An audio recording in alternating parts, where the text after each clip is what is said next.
Hello students, organisation behaviour. अब ये हमारा नया सब्जेक्ट है ऑर्गेनाइजेशन बिहेवियर।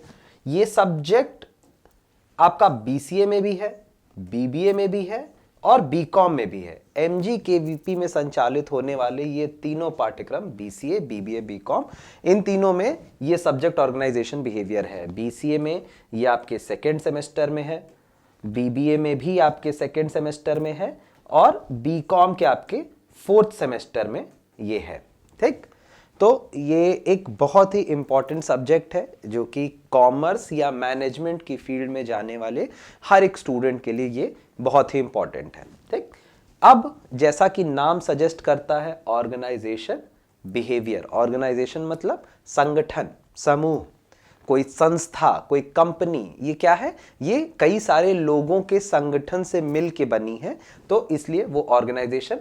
बिहेवियर मतलब बर्ताव, एक संगठन में आपको कैसा बर्ताव करना चाहिए, या एक संगठन में अगर आप मैनेजर हैं तो लोगों के बर्ताव को कैसे समझा जाए कि अब वो आगे क्या करने वाला है, वो क्या सोच रहा है, वो व्यक्ति आपके संगठन में जो दूसरा व्यक्ति है जिससे आपको काम करना है, लेना है या जिसके लिए करना चाहते हैं, वो उसका बर्ताव आगे कैसा होने वाला है। इन सब चीज़ों की पढ़ाई इस सब्जेक्ट में होती है। जैसे अगर हम बीसीए की बात करें तो ऑब्वियसली ये एक 75 मार्क्स का टोटल 100 मार्क्स होता है, जिसमें से 75 मार्क्स आपका एक्सटर्नल होता है और 25 मार्क्स आपका इंटरनल होता है, और ये 100 मार्क्स का आपका पेपर होगा। अब इसमें हमें पढ़ना क्या क्या है, आइए देखते हैं। सबसे पहले फंडामेंटल। जब भी हम कोई चीज़ पहली बार पढ़ते हैं, ऑर्गेनाइजेशन बिहेवियर आज से पहले बीसीए या बीबीए कर रहे स्टूडेंट ने कहीं नहीं पढ़ा होगा, ये आपके लिए पहली बार आया है। तो फंडामेंटल मतलब बिल्कुल न्यू से, जड़ से हम इसको पढ़ेंगे कि बेसिक से ये होता क्या है, कैसे होता है, क्या करता है, इन सब चीज़ों के बारे में पढ़ेंगे। इसका गोल क्या है, इसका स्कोप क्या है, हम इसको क्यों पढ़ रहे हैं, ठीक, इसके बारे में। फिर second, perception, attitude, values and motivation. Perception मतलब हम किसी के बारे में क्या सोचते हैं, किसी के बारे में कैसी सोच रखते हैं, कैसा दृष्टिकोण रखते हैं, उसको हम लोग कहते हैं परसेप्शन। एटीट्यूड वह व्यवहार जो हम अपने साथ कैरी करते हैं, कि आपका एटीट्यूड कैसा है। जैसे अगर आप हर चीज़ में बहुत पॉजिटिव देखना चाहते हैं तो मतलब आप एक पॉजिटिव एटीट्यूड के व्यक्ति हैं। आपका माइंडसेट कैसा है, ये हो गया एटीट्यूड। वैल्यूज़ के मतलब होते हैं संस्कार। वैल्यूज़ का मतलब हुआ संस्कार, कि आपके संस्कार कैसे हैं, आपकी ह्यूमन वैल्यूज़ कैसी है। आप सड़क से जा रहे हैं, आपको बहुत देर हो रही है, आपने सामने देखा कि एक व्यक्ति अपनी बाइक से गिर गया है। अब यहाँ पे आप रुक के अपने काम को थोड़ा सा लेट करके उस व्यक्ति की मदद करेंगे, या आप अपने काम को प्राथमिकता देते हुए वहाँ से चले जाएंगे, ये डिपेंड करेगा आपके वैल्यू सिस्टम पे। ठीक, मोटिवेशन इसका मतलब है कि प्रोत्साहित करना, इसका मतलब है आपको मोटिवेट करना, इसका मतलब आपको पता ही है। फिर उसके बाद हम पढ़ेंगे पर्सनालिटी के बारे में। पर्सनालिटी क्या होती है? पर्सनालिटी जो शब्द है वो शब्द आया है वर्ड पर्सोना से। ठीक, PERSONA। ठीक, पर्सोना इटालियन शब्द था पर्सोना, इसका मतलब था मुखौटा। पर्सोना का मतलब होता था मुखौटा। जब नाटक करते वक्त एक कोई व्यक्ति कोई मुखौटा पहन के दूसरे, मतलब वह एक अपना अलग चीज़ें प्रेजेंट करता था, उसको कहा जाता था पर्सोना। वहाँ से ये वर्ड निकल कर आया है पर्सोना। पर्सोना से फिर आगे चल के बनी पर्सनालिटी, कि आप कैसे दिखते हैं, व्यक्ति आपको कैसा देखता है, उसको होता है पर्सनालिटी। फिर इसके बारे में हम पढ़ेंगे। आगे है work stress and employ counselling. Work stress का मतलब आप समझ गए, स्ट्रेस मतलब होता है तनाव। ठीक, तो काम में आने वाले तनाव को कैसे हमें हैंडल करना है, उस तनाव को कैसे आपको देखना है। और एम्प्लॉयज काउंसलिंग, एम्प्लॉय मतलब आपके यहाँ जो काम करता है उसकी काउंसलिंग करना, मतलब उसको समझाना, उसको काउंसिल करना, उसको जैसे मान लीजिए कोई एम्प्लॉय है, वो पारिवारिक रूप से उसके घर में कुछ समस्याएं चल रही हैं और उस कारण से वो अपने ऑफिस के कामों में लेट हो रहा है। जैसे सुबेरे अगर कोई व्यक्ति है, उसके घर में कोई उसका परिजन बीमार है, अब वह उस बीमारी के कारण ऑफिस लेट से आता है और फिर उसको हमेशा उसका दिमाग लगा रहता है कि अरे मेरी माताजी की तबीयत नहीं सही है, वो पता नहीं कैसी होंगी। इस वजह से अगर वो ज़्यादा स्ट्रेस में है और उसकी वर्क की क्वालिटी गिर रही है, तो आप उसको क्या करेंगे, बुला के समझाएंगे कि क्यों परेशान हो रहे हो, बताओ समस्या क्या है।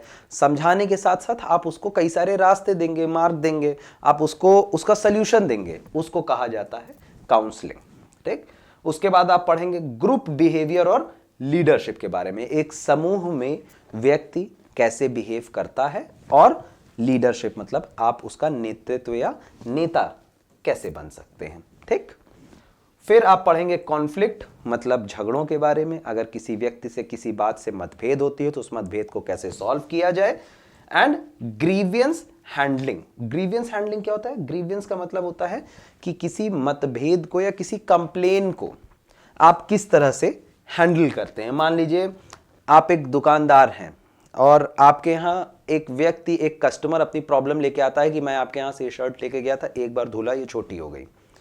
अब एज अ ह्यूमन बीइंग आपके पास बहुत सारे ऑप्शंस हैं। ठीक, आप मना कर दिए कि नहीं नहीं भाई ये तो हमारे यहाँ की शर्ट है ही नहीं, बिल दिखाइए, ये लेके आइए, वो लेके आइए। दूसरा, अरे भाई साहब देखिए शर्ट की कोई गारंटी तो होती नहीं है, आपसे बताया भी गया था कि अगर कुछ भी दिक्कत आएगी तो मैं इसको वो नहीं कर पाऊंगा। या अगर वह व्यक्ति बहुत इंपॉर्टेंट है आपके बिजनेस के लिए तो आप उसको बताएंगे कि ठीक है साहब कोई बात नहीं, वैसे गारंटी तो नहीं होती है पर चलिए मैं आपको बदल के दूसरी शर्ट दे दूंगा। तो इस तरह से एक कंप्लेन को हैंडल करने के कई सारे तरीके होते हैं, मल्टीपल तरीके होते हैं।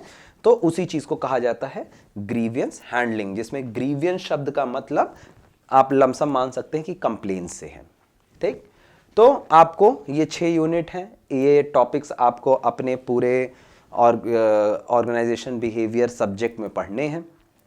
आइए हम सबसे पहले यूनिट 1 है आपका फंडामेंटल ऑफ ऑर्गेनाइजेशन बिहेवियर। जैसा कि मैंने बताया कि फंडामेंटल का क्या मतलब होता है? फंडामेंटल मतलब होता है किसी भी चीज को उसकी जड़ से, बिल्कुल बेसिक से समझना। तो सबसे पहले बेसिक में क्या है कि ऑर्गेनाइजेशन बिहेवियर क्या होता है। ऑर्गेनाइजेशन बिहेवियर एक प्रकार की स्टडी है। किस चीज की स्टडी है? Application of knowledge about people as an individual and as a group.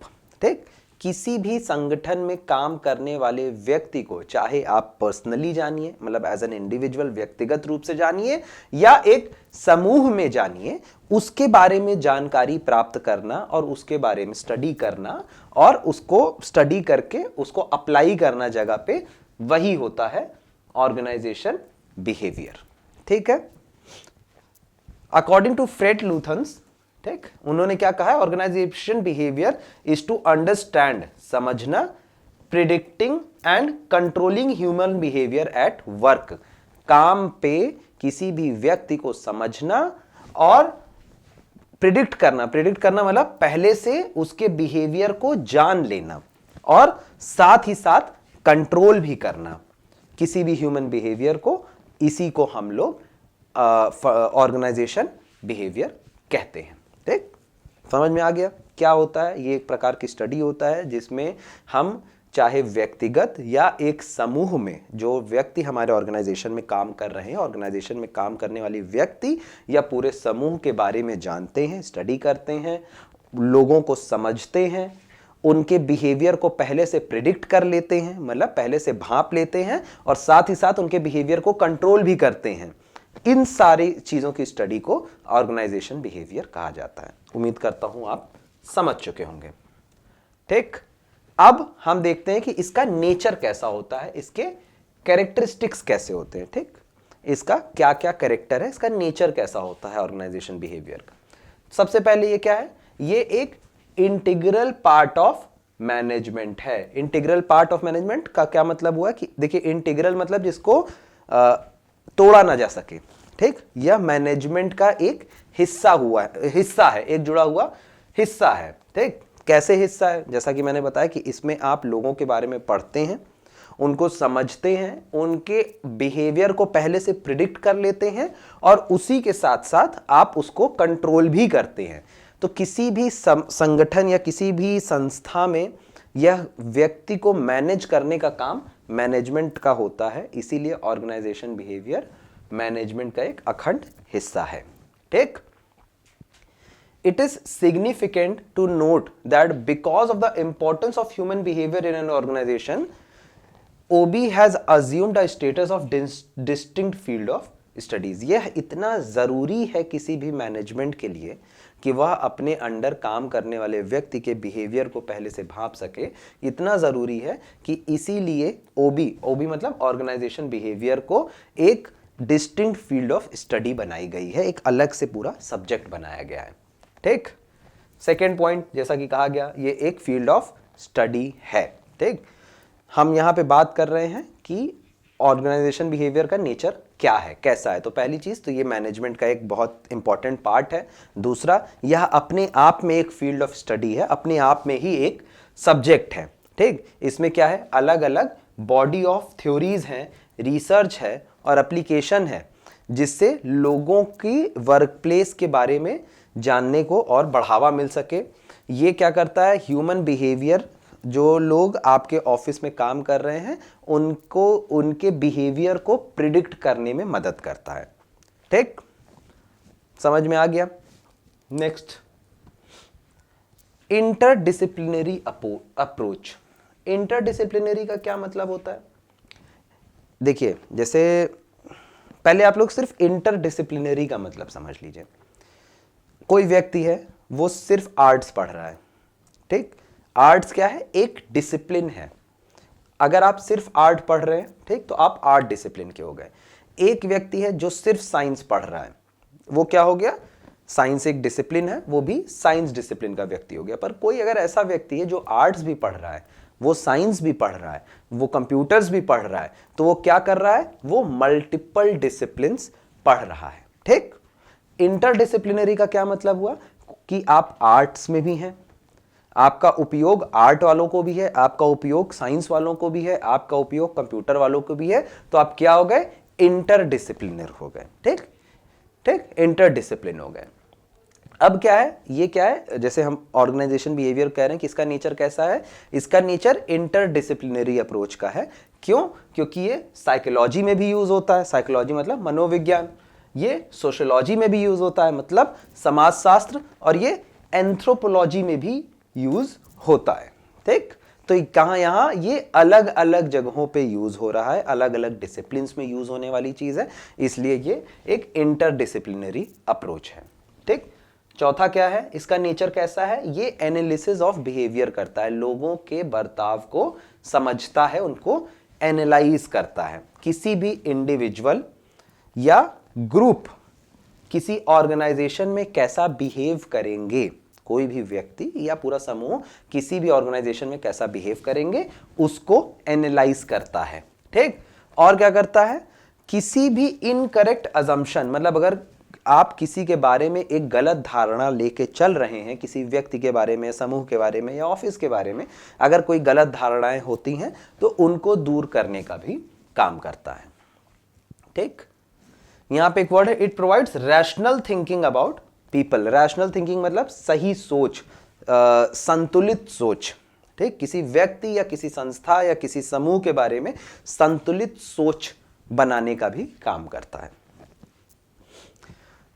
Goal oriented होता है, सही बात है। ये ऑर्गेनाइजेशन बिहेवियर क्या होता है, गोल, गोल का मतलब है आपका लक्ष्य, तो ये हमेशा लक्ष्य की तरफ काम करने का काम करता है। गोल डायरेक्टेड डिसिप्लिन होता है। ठीक, इसमें क्या है, ऑर्गेनाइजेशन ह्यूमन बिहेवियर को प्रिडिक्ट करता है और व्यक्ति को, कोई भी संस्था क्यों काम कर रही है, जैसे अगर आपकी एक फैक्ट्री है तो आप क्यों काम कर रहे हैं, ताकि आप पैसा कमा सकें और आपसे जुड़े लोग भी ग्रो कर सकें, अच्छी लाइफ जी सकें और पैसा कमा सकें। ठीक, तो ये समझता है कि ऑर्गेनाइजेशन का गोल क्या है, उसका लक्ष्य क्या है, ये ऑर्गेनाइजेशन किस लक्ष्य से काम कर रही है, साथ ही साथ इस ऑर्गेनाइजेशन में काम करने वाले लोगों के बिहेवियर को एनालाइज करता है और इनके बिहेवियर को इस तरह से कंट्रोल करता है कि ऑर्गेनाइजेशन का गोल, जो लक्ष्य है, उसको आराम से प्राप्त किया जा सके। ठीक, सिक्स्थ पॉइंट है ह्यूमन टूल। ह्यूमन टूल क्या होता है, टूल का मतलब होता है औजार। ठीक, जैसे मान लीजिए आपको दीवार में एक कील गाड़नी है। ठीक, कील गाड़ने के लिए अगर आप अपने हाथों से उस कील को गाड़ने का प्रयास करें, आप चाहे जितना प्रयास कर लें, वो कील दीवार में नहीं गड़ेगी। वहीं आप एक छोटा सा हथौड़ा लें, कील रखें और हथौड़ा मारें, वो बहुत आराम से दीवार में गड़ जाएगी। तो हथौड़ा क्या हो गया? वो एक टूल हो गया। कोई भी चीज जो आपका काम करने में आपकी मदद करे, उस काम को आसान बना दे, उसको कहा जाता है टूल। तो उसी तरह ऑर्गेनाइजेशन बिहेवियर एक ह्यूमन टूल है। ठीक, इसमें कहा गया है इट प्रोवाइड जर्नलाइजेशन। जर्नलाइजेशन मतलब कि कुछ तथ्यों के आधार पर एक चीज को मान लेना कि ये है। ठीक, एक फैक्ट प्रोवाइड करता है। ठीक, फैक्ट प्रोवाइड करता है किसको? मैनेजर्स को। और कुछ ये ऐसे फैक्ट्स और ऐसे जनरलाइजेशंस प्रोवाइड करता है मैनेजर्स को, जिससे किसी भी व्यक्ति के एक्शंस को पहले से एंटीसिपेट किया जा सके। एंटीसिपेट मतलब पहले से जान लिया जाए। ठीक, पहले से उसको समझ लिया जाए कि ये होने वाला है। एंटीसिपेशन का क्या मतलब है? जैसे मान लीजिए कि कोई स्टूडेंट है, ठीक, आप उसके टीचर हैं, आपने उसका पहला टेस्ट लिया, वो 25 में से 10 नंबर पाया। फिर आपने दूसरा टेस्ट लिया, वो 25 में से 12 नंबर पाया। फिर आपने तीसरा टेस्ट लिया, वो 25 में से 10 नंबर पाया फिर से। तो अब आप एंटिसिपेट कर सकते हैं कि अगर मैं चौथा टेस्ट फिर से लूंगा तो ऐसा नहीं है कि ये 25 में 25 ले आ देगा। इस बच्चे का वो मेंटल लेवल नहीं है। बहुत रेयर है कि ये जो है ये बच्चा 25 में 25 ला पाए। अगर ये बहुत मेहनत भी करेगा तो हो सकता है इस बार 25 में 15 नंबर ले आए। ठीक, तो ये क्या हो गया? ऐसा आपको पता नहीं था, ये फैक्ट नहीं है, बट क्योंकि आप 3 टेस्ट से उसका परफॉर्मेंस देख रहे हैं तो आप पहले से एंटिसिपेट कर सकते हैं कि चौथे टेस्ट में भी लमसम इसका इतना ही मार्क्स आएगा। ठीक, तो आप समझ गए कि कैसे ऑर्गेनाइजेशन बिहेवियर एक ह्यूमन टूल का काम करता है। Next, science and art. जो ऑर्गेनाइजेशन बिहेवियर है, इसको साइंस भी माना गया है और आर्ट भी माना गया है। साइंस कैसे माना गया है? किसी भी चीज की सिस्टमैटिक नॉलेज रखना, उसको साइंस माना जाता है। ठीक, तो इसमें हम क्या करते हैं? हम इसमें ह्यूमंस का एक सिस्टमैटिक नॉलेज, ह्यूमन के बिहेवियर का एक सिस्टमैटिक नॉलेज लेने की या प्राप्त करने की कोशिश करते हैं। हमारे पास आता है तो उसको हम क्या कहते हैं कि जो ऑर्गेनाइजेशन बिहेवियर है वो साइंस है। पर जैसे फिजिक्स है, उसमें क्या है कि आपको पता है कि जैसे आपने एक बॉल को आसमान में फेंकी, तो ये बात फैक्ट है, ये आपको पता है, सिस्टमैटिक नॉलेज है कि जितना समय बॉल को यहां से ऊपर जाने में लगेगा उतना ही समय बॉल को ऊपर से नीचे जमीन पे गिरने में भी लगेगा। ठीक, ये फैक्ट है, प्रूवन फैक्ट है। इसलिए ये पूरी फिजिक्स पूरी तरह से साइंस है। इसमें क्या है? आप चीजों को प्रिडिक्ट कर सकते हैं, एंटिसिपेट कर सकते हैं, पर ये फैक्ट है नहीं बोल सकते। मैं ये बिल्कुल दावे से नहीं बोल सकता कि नहीं इस स्टूडेंट का 15 नंबर ही आएगा। इसलिए ये पूरी तरह से साइंस नहीं है। ठीक, यह पूरी तरह से साइंस नहीं है, इसमें आर्ट भी है। ये एक प्रकार की आर्ट भी है। Prediction of behaviour of a people in an organisation is also not possible. Exact prediction हम नहीं कर सकते हैं। ठीक, इसीलिए यह प्रिडिक्शन करना एक प्रकार की कला है। ठीक है, fulfilment of employees need. Organisation behaviour का एक काम होता है कि जो आपका एम्प्लॉय है, जो आपके यहां काम कर रहा है व्यक्ति, उसकी जरूरतों को भी पूरा, उसकी जरूरतों को मद्देनजर रखते हुए काम हो और उसकी भी जरूरतें पूरी होती रहें। बहुत जाहिर सी बात है कि अगर कोई व्यक्ति, आपके यहाँ कोई व्यक्ति काम करता है और उसको आप इतनी कम तनख्वाह दे रहे हैं कि उसकी ज़रूरतें पूरी नहीं हो रही हैं, तो वो आपके यहाँ काम नहीं करेगा, वो छोड़ देगा। ठीक, या आप उसको पैसे तो ठीक ठाक पर्याप्त दे रहे हैं, पर जो मान सम्मान उसको चाहिए वो उसको पूरी तरह से नहीं मिल रहा है। मान लीजिए आपने 10 लोगों को नौकरी पे रखा। ठीक, आप उनसे बात हुई, उन्होंने कहा कि मैं 10,000 पर मंथ सैलरी लूंगा। आपने कहा ठीक है, आपने सब कर दिया, पर आपने पूरे ऑफिस में कोई चेयर ही नहीं रखी। जो भी व्यक्ति सुबेरे आपके यहाँ काम करने आता है वो 10 बजे आ जाता है और शाम के 5 बजे तक खड़ा रहता है।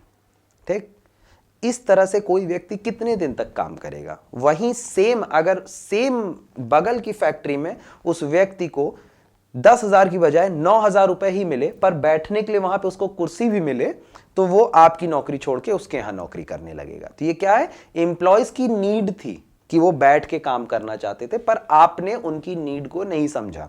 ठीक, तो ओबी मतलब ऑर्गेनाइजेशन बिहेवियर क्या करता है, एम्प्लॉयज को नीड को समझ के उसको पूरा करने में मदद करता है। ठीक, ह्यूमनिस्टिक एंड ऑप्टिमिस्टिक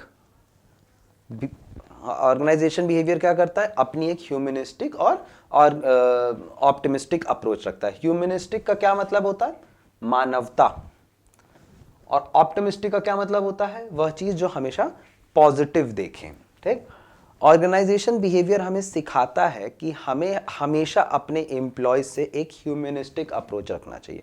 मान लीजिए आपके यहाँ कोई कर्मचारी है, सवेरे 10 बजे से 5 बजे तक आपका ऑफिस का काम होता है, आपकी फैक्ट्री चलती है। अब उस दिन वह कर्मचारी को बुखार हो जाता है।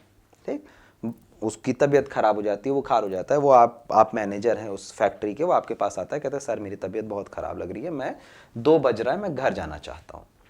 आप उस समय अगर उससे ह्यूमनिस्टिक अप्रोच रखते हैं, मतलब मानवीय व्यवहार रखते हैं कि ठीक है कोई बात नहीं, तुम आज आधे दिन की छुट्टी ले लो, तुम चले जाओ घर, आराम कर लो।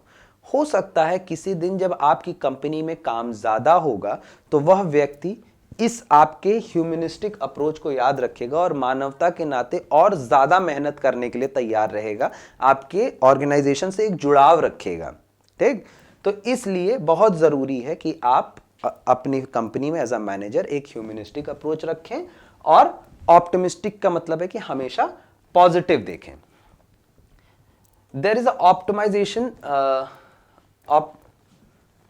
नॉट ऑप्टिम there is a optimism about the innate potential of a man to be independent, creative, productive and capable of contributing positivity towards the objective of the organization। अगर आप अपने एम्प्लॉयज के प्रति एक ऑप्टिमिस्टिक अप्रोच रखते हैं, आप हमेशा उसको बढ़ावा देते हैं, मोटिवेट करते हैं कि अरे तुम कर सकते हो, क्यों नहीं कर पाओगे यार, इसमें कौन सी बड़ी चीज है, तुम तो बहुत कुछ कर सकते हो, तो आप हमेशा क्या करेंगे, उनके जो इनेट पोटेंशियल है उनका, उनके अंदर जो क्षमताएं हैं, आप उनको इंडिपेंडेंट होने के लिए, क्रिएटिव होने के लिए, प्रोडक्टिव होने के लिए उनको एक ऑप्टिमिज्म प्रोवाइड करेंगे। आप अपनी तरफ से उससे ऑप्टिमिस्टिक अप्रोच रखेंगे तो वो भी बहुत अच्छे से काम करेगा और ऑर्गेनाइजेशन का जो भी ऑब्जेक्टिव है, जो भी लक्ष्य है, उसको प्राप्त करवाने में आपकी मदद करेगा। The man will actualize these potentials if given proper condition and environment। अगर आप उसको ऑप्टिमिज्म दिखाएंगे, अगर आप उसके साथ एक ऑप्टिमिस्टिक अप्रोच रखेंगे, उसको हमेशा पॉजिटिव बताएंगे कि अरे यार तुम कर सकते हो, कौन सी बड़ी चीज है, तुम कर सकते हो, तुम कर सकते हो, तो वो एक्चुअलाइज करेगा उस पोटेंशियल्स को, वो समझेगा और सच में वो एक दिन आपके ऑर्गेनाइजेशन के लिए वो चीजें करके दिखाएगा। तो ऑर्गेनाइजेशन बिहेवियर हमें क्या सिखाता है कि हमें ऑप्टिमिस्टिक और ह्यूमनिस्टिक अप्रोच रखनी चाहिए। Oriented towards organisation objective. देखिए ऑर्गेनाइजेशन बिहेवियर में हम कब से कह रहे हैं कि हमें अपने एम्प्लॉयज का ध्यान रखना चाहिए, उनके बिहेवियर को एनालाइज करना चाहिए, उनके फुलफिलमेंट के लिए काम करना चाहिए, पर इवेंचुअली जो मैनेजर है, उस मैनेजर की सबसे बड़ी रिस्पॉन्सिबिलिटी तो ऑर्गेनाइजेशन की तरफ है, अपने जो भी उसकी कंपनी है उस कंपनी की तरफ है, तो उसको जो ऑर्गेनाइजेशन के लक्ष्य हैं उसके तरफ ही हमेशा काम करना चाहिए। ऐसा नहीं कि ऑर्गेनाइजेशन बिहेवियर सिर्फ एम्प्लॉयज की ऑब्जेक्टिव्स और उनके गोल्स को फुलफिल कर रहा है, ऑन द सेम हैंड, मतलब ऑन द सेम साइड वो साथ ही साथ ऑर्गेनाइजेशन के ऑब्जेक्टिव्स को भी ध्यान में रखते हुए उनके लिए भी काम कर रहा है। मान लीजिए एक एग्जांपल से, बहुत छोटे एग्जांपल से समझते हैं। आप सब लोगों ने कभी ना कभी लाइफ में अपने घर में कुछ कंस्ट्रक्शन वर्क करवाया होगा। ठीक, आपने 2 लेबर बुलाए और कहा कि ये कमरा बनना है, इस कमरे में करना है, मान लीजिए पेंटिंग का काम करना है, इस कमरे को पेंट कर दो। ठीक, 2 लेबर आ गए, अब आप उसके मैनेजर बने हुए हैं कि भाई मुझे ये कमरा पेंट करवाना है, ये 2 लेबर हैं, ये रूम पेंट करेंगे। अब आप लेबर को आप लेके आते हैं, 10 बजे आता है, 5 बजे तक उसको काम करना है। अब आपने कहा कि ऐसा है, ये कमरा पेंट कर दो और आप चले जाएं वहां से। अब वो क्या कर रहा है क्या नहीं कर रहा है आपसे कोई मतलब नहीं है, तो क्या वह कमरा पूरी तरह से पेंट हो पाएगा? क्योंकि वो तो अपने हिसाब से धीरे धीरे काम करेगा, अपने हिसाब से जितनी उसकी समझ होगी उस तरह से करेगा। ऑन द अदर हैंड आप वहां पे हैं, आप गाइडलाइंस दे रहे हैं, डायरेक्शंस दे रहे हैं कि सुनो एक काम करो, यहाँ सीढ़ी लगा लो, तुम इधर से इधर का पेंट कर दो, तुम यहाँ पे कर लो, तुम इधर से इधर का पेंट कर लो, जल्दी जल्दी करो, जल्दी जल्दी हाथ चलाओ, अरे हो जाएगा, अरे थोड़ा सा ये कर दो, अरे थोड़ा पानी और कर दो। फिर अच्छा सुनो एक काम करो, रुको मैं चाय ले आता हूँ तुम लोगों के लिए, थोड़ा सा चाय पी लो तब काम करो। इस तरह से अगर आप काम करवाएंगे तो वो जो दो लेबर हैं वो आपसे जुड़ाव महसूस करेंगे, वो इस काम को अपना पर्सनल काम की तरह देख के काम करेंगे। आपने उनके प्रति जो ह्यूमनिस्टिक और ऑप्टिमिस्टिक अप्रोच रखा है, आप उनके बिहेवियर को समझ के, जब आपको ऐसा लगा कि अरे यार ये लोग बहुत देर से काम कर रहे हैं, इनकी स्पीड स्लो हो रही है, आपने उनको कुछ खाने पीने को दिया, उनको थोड़ा सा प्रोत्साहित किया कि अरे यार तुम लोग तो इतना बढ़िया पेंट कर रहे हो यार, देख के एकदम चमक आ गई कमरे में। इससे क्या है, उनके काम को जब एप्रिसिएशन मिला तो वो और मोटिवेटेड फील किए, तो उन्होंने और अच्छे से काम किया। तो यही काम होता है। इवेंचुअली हुआ क्या, काम तो आपका ही हुआ, कमरा आपका था, जो कमरा हो सकता है 2 दिन में पेंट होने वाला था, क्योंकि आपने इतना अच्छा मैनेजमेंट किया, उनके बिहेवियर को समझते हुए उनको ऐसे मैनेज किया कि वो कमरा 1 दिन में ही पेंट हो गया। तो इवेंचुअली जो आपके ऑर्गेनाइजेशन का ऑब्जेक्टिव था वही तो पूरा हो रहा है। तो इसी तरह ऑर्गेनाइजेशन बिहेवियर, जब हम किसी व्यक्ति के बिहेवियर को समझ के उसको मैनेज करते हैं तो कहीं ना कहीं हम अपने ऑर्गेनाइजेशन के ऑब्जेक्टिव को भी पूरा करते रहते हैं। टोटल सिस्टम अप्रोच, ठीक, यह एक सिस्टम की तरह काम करता है। ठीक, ये क्या है, यह पूरे तरीके से एक सिस्टम की तरह काम करता है। इसमें बहुत सारे सोशियो साइकोलॉजिकल फैक्टर होते हैं, ये किसी एक व्यक्ति का नहीं है। देखिए, ह्यूमन अप्रोच या इंडिविजुअल अप्रोच और सिस्टम अप्रोच में फर्क क्या होता है। मान लीजिए मैं कहीं पे एक इंडिविजुअल अप्रोच लगाता हूं, ठीक, इंडिविजुअल अप्रोच क्या है कि जब तक मैं हूं यह अप्रोच सिर्फ तब तक काम करेगी। ठीक, जैसे मान लीजिए कि मैंने कहा कि मैं यहाँ का मैनेजर हूँ और मैं लोगों से एक पर्टिकुलर तरीके से काम करवाता हूँ और एक दिन में मान लीजिए कि 100 कुर्सियाँ बनवाता हूँ।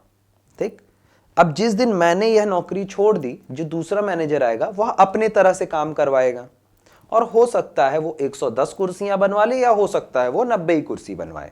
ठीक, पर वहीं पे अगर एक सिस्टम अप्रोच हो, सिस्टम अप्रोच क्या है कि एक तरीका बना हुआ है, मैं मैनेजर हूं या कोई भी अन्य व्यक्ति मैनेजर हो, उसको यह सिस्टम को फॉलो करके काम करवाना है।